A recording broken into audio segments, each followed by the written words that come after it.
Hello student, હું આપણી channel આદર્શ ક્લાસમાંથી તમારું ભવ્ય સ્વાગત કરું છું। આજે આપણે ધોરણ 9 ગણિત ચેપ્ટર 11 પૃષ્ઠફળ અને ઘનફળ તેનું ઉદાહરણ નંબર 10 ભણીશું। ચાલો સમયનો બગાડ કર્યા વિના ભણવાની શરૂઆત કરીએ। ઉદાહરણ નંબર 10, 11.2 સેમી ત્રિજ્યાવાળા ગોળાનું ઘનફળ શોધો। આપણે ગોળાનું ઘનફળ શોધવાનું સૌથી પહેલા તો આપણે ગોળો દોરી દઈએ, ગોળાની આકૃતિ દોરી દઈએ। मानो कि आ गोळो छे, गोळानी त्रिज्या आपने आपी दीधी छे। आ गोळानी त्रिज्या छे, त्रिज्या કેટલી આપી છે આપણને 11.2 સેમી। 11.2 સેમી તો આપણે શું શોધવાનું છે? ગોળાનું ઘનફળ શોધવાનું છે। મતલબ ગોળાના અંદર કેટલું વસ્તુ સમાશે તે શોધવાનું છે। ને ગોળાનું ઘનફળ આપણે ભણી ગયા છે, તેનું સૂત્ર શું છે બોલો? એના સૂત્રના મદદથી આપણે ગોળાનું ઘનફળ શોધી દઈશું।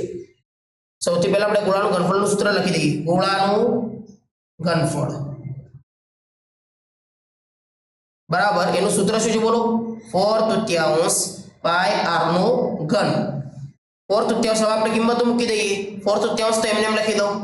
पाई बराबर कोई उल्लेख कर्यो छे? कोई उल्लेख नहीं कर्यो तो आपणे કેટલા લઈશું? 22/7 ગુણ્યા ત્રિજ્યા કેટલી આપેલી છે? ત્રિજ્યા આપણને આપેલી છે 11.2 સેમી। તો r નો ઘન છે, मतलब ત્રિજ્યા કેટલી વાર લખાશે? ગુણ્યામાં 3 વાર લખાશે। 11.2 गुणिया 11.2 गुणिया 11.2 શા માટે 3 વાર લખાય? કે r નો ઘન છે। હવે આપણે ફેરી જો 4/3 એમને એમ લખી દઉં। 22/7 એમને એમ લખી દઉં। હવે આપણે પોઈન્ટ દૂર કરી નાખી। 11.2 માંથી મારે પોઈન્ટ દૂર કરવો છે તો શું કરીશ બોલો?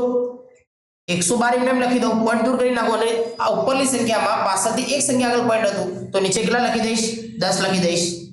એવી રીતે અમારે આગળની સંખ્યામાં પોઈન્ટ દૂર કરવો હોય તો 112 भाग्या 10 112 भाग्या 10 तो આપણે પોઈન્ટ દૂર કરી નાખીએ। હવે જે આપણે ઉડતી ઉડાડી દઈએ। જો 3 કોઈનાથી ઉડશે? કોઈનાથી નહીં ઉડે। 7 ઉડશે? જો 7 અને 112 ઉડી જશે। જો આપણે 7 અને 112 ને ઉડાડીએ। 7 નો ઘડિયો સૌથી પહેલા આપણે 1 લઈએ। 1 તો નાનો છે, 1 ને 1 સાથે જોઈન્ટ કરીએ તો 11 થશે। તો 7 નો ઘડિયો 11 સુધી બોલ। 7 એકા 7, 11 માં કેટલા બચ્યા? 8 9 10 11 4 बच्चा। 4 ने 2 साथ जॉइंट करो तो कितना થશે? 42। तो 7 6 42 7 6 42 तो 16 સીતુ 112 तो ये 112 ने 7 ઉડી ગયા। હજુ કોઈ ઉડશે બોલો? જો 10 ઉડશે પણ પૂરા ઉડશે નહીં એટલે આપણે ઉડાડીશું નહીં। હવે આપણે બધી સંખ્યાનો શું કરી દઈએ? ગુણાકાર કરી દઈએ। સૌથી પહેલા 22 અને 4 નો ગુણાકાર કરીએ। 22 ચોક કેટલા થશે? 88 22 ચોક 88 88 ગુણ્યા 16 કરી નાખીએ। 88 ગુણ્યા 16 88 અને 16 નો ગુણાકાર કરી દઈએ આપણે। 88 ગુણ્યા 16 નીચે બે સંખ્યા છે એટલે 1 મૂકી દો। 8 એકા 8 8 એકા 8 8 છંગ 48 8 પંચા 40 8 છંગ 48 8 छंग 48 48 ने 4 52 બંને સંખ્યાનો આપણે સરવાળો કરી નાખીએ। 8 8 ના 2 10 8 ના 1 9 9 ના 5 14 1408 હવે આપણે 112 અને 112 નો ગુણાકાર કરી નાખીએ અને જે જવાબ આવે એનો જવાબ આપણે આ સંખ્યા 1408 થી ગુણાકાર કરી દઈશું તો આપણને જવાબ મળી જશે। તો આપણે હવે 112 ગુણ્યા 112 કરીએ। 112 ગુણ્યા 112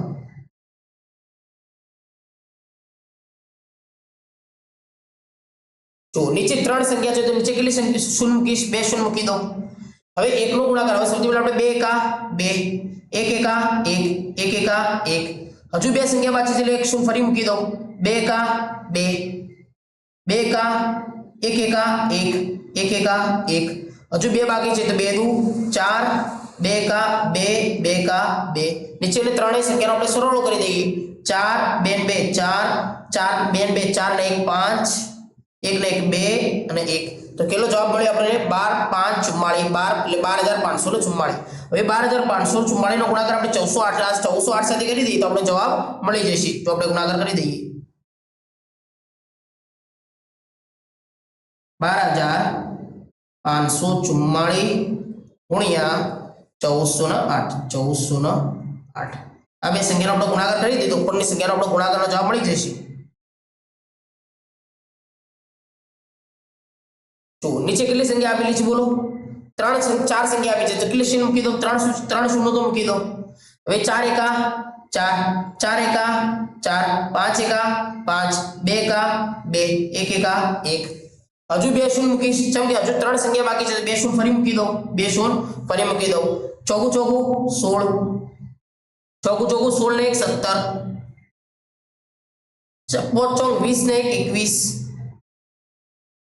4 દુ 8 9 ને 10 ને 4 એકા 4 ને 1 5.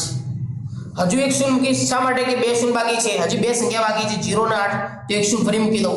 0 નો 4 સાથે ગુણાકાર 0, 0 નો 4 સાથે ગુણાકાર 0, 0 નો 5 સાથે ગુણાકાર 0, 0 નો 2 સાથે ગુણાકાર 0, 0 નો 1 સાથે ગુણાકાર 0, મતલબ બધું શૂન્ય જ આવશે. આ સંખ્યા આપણે આ લાઈન નહીં લખો તો પણ ફરક પડશે નહીં. હવે 8 નો ગુણાકાર આપણે 4 સાથે કરીએ. 8 ચોક 32, 8 ચોક 32, 8 ચોક 32, 33 34 ના 35, કેટલા થશે 35. 8 પંચા 40, 40 3 43, 8 દુ 16, 16 ના 4 20, 8 એકા 8 9 નો 1 10. હવે આપણે બધી સંખ્યાનો સરવાળો કરી દઈએ તો 2 5 6 7 8 9, 7 ને 4 કેટલું થશે બોલો, 7 ને 4 7 8 7 8 9 10 ને 11, 7 ને 4 11 થશે ને. હા, 4 ને 1 5 ને 1 6, 5 ને 1 6, 5 ને 6 7 1. તો આપણને આટલો જવાબ મળ્યો. કેટલો જવાબ મળ્યો? એકમ દશક 100 1000 10,000 લાખ 10 લાખ કરોડ 1,76,61,952 આપણો જવાબ મળ્યો. હવે આ સંખ્યા આપણે જે જવાબ મળ્યો આપણે લખી દઈએ 1,61,952 ભાગ્યા 3 તો છે જ, ભાગ્યા 3 તો એમને લખી દઉં. હવે આ 10 ગુણ્યા 10 ગુણ્યા 10 તો 10 થી 3 વાર ગુણાકાર 10 દાન 100, 100 દાન 1000, તો ગુણ્યા 1000 લખી દઉં, ગુણ્યા 1000.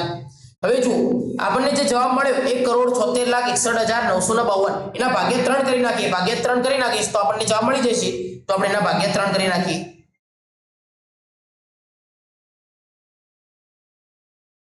આ દાખલામાં ગણતરી બહુ મોટી છે એટલે ધ્યાનથી ગણતરી કરજો, ગુણાકાર ભાગાકારમાં ગલતી ન થઈ જાય. 1,76,61,952 ભાગ્યા કેટલા? ઉપરની સંખ્યા અંદર આવે, નીચેની સંખ્યા બહાર આવે, ભાગ્યા 3 કરી નાખો. ચલો 3 નો ઘડે 17 સુધી બોલો. એક તો નાના છે તો 17 સુધી બોલવો પડશે. 3 5 15, 3 5 15, 17 માંથી 15 બાદ કરો તો કેટલા મળશે? 2. છગડો ઉતારો તો બે નાના છે એટલે ઉપરથી એક સંખ્યા ફરી ઉતારવા મળશે, છગડો ઉતાર્યો. 3 નો ઘડે 26 સુધી બોલો. 3 5 15, 3 6 18, 3 સીધું 3 8 24, 3 8 24, 3 9 27 તો મોટા થશે, થઈ જશે. 2 બચ્યા. હજુ ઉપરથી એક સંખ્યા ફરી ઉતારવા મળશે, 6 ઉતારો. 3 નો ઘડો 26 સુધી બોલો. 3 8 24, કેટલા બચ્યા? 2 બચ્યા. હજુ ઉપરથી એક સંખ્યા ફરીથી એક સંખ્યા એટલે 1 ઉતારી દઉં. 3 સીતા 21, 3 સીતા 21, 1 0. હવે એક સંખ્યા તો મને ફરી ઉતારવા મળશે તો 9 ઉતારી દઉં. 3 નો ઘડ્યો 9 સુધી બોલો. 3 તારી 9, 9 માંથી 9 જાય તો 0. એક સંખ્યા ફરી ઉતારવા મળશે તો 5 ઉતારી દઉં. 3 નો ઘડે 5 સુધી બોલો. 3 3 એકા 3, 3 દુ 6 મોટા થઈ તો 3 એકા 3, કેટલા બચ્યા? 2. હજુ એક સંખ્યા મને ફરી ઉતારવા 2 ઉતારી દઉં. 3 નો ઘડે 22 સુધી બોલો. 3 સીતા 21, 3 સીતા 21, કેટલા બચ્યા? 1 બચ્યા. પોઈન્ટ મૂકીનું શૂન્ય ઉતારી દો. આગળ કોઈ સંખ્યા નથી તો આગળ મારે બીજી સંખ્યા મારે આગળ ભાગ ચલાવો તો શું મૂકીશ? ઉપર પોઈન્ટ મૂકીને એક શૂન્ય મૂકી દઈશ અને 3 નો ઘડે 10 સુધી બોલું. 3 તરી 9, તો કેટલા બચ્યા? 1 બચ્યા. બસ આટલા સુધી મારે ભાગાકાર કરવો છે, આગળ ભાગાકાર કરવાની કોઈ જરૂર નથી. તો મને કેટલો જવાબ મળે બોલો? આપણે લખી દઈશું ઉપરનો જે મળે જવાબ મળે આપણને 5 8 8 7 3 1 7.3 ભાગ્યા કેટલા?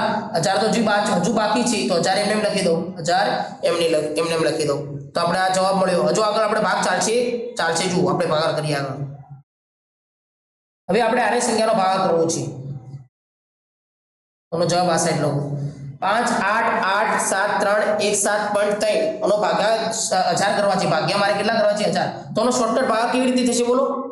નીચે 3 શૂન્ય છે, પોઈન્ટ જો હોય ને આગળ આપણે 3 સંખ્યા આગળ પોઈન્ટ મૂકી દઈશું તો આપણે કે આ પોઈન્ટ ચીલી સંખ્યા આગળ આવી જશે 3 એટલે 7 1 અને 3 એટલે 3 આગળ પોઈન્ટ આવી જશે તો આપણો જવાબ મળી જશે. તો આપણે જવાબ લખી દઈશું 5 8 8 7 આગળ પોઈન્ટ મૂકી દો. શા માટે? તો કે પોઈન્ટ 3 ઇંચ શું નથી તો 3 સંખ્યા આગળ પોઈન્ટ આવી ગયો તો 317 3 અને સેમીનો ઘન ઘન. શા માટે આપણે ઘનફળ શોધ્યું એટલે ઘન લગાશી તો આપણે ઘનફળ મળી ગયું.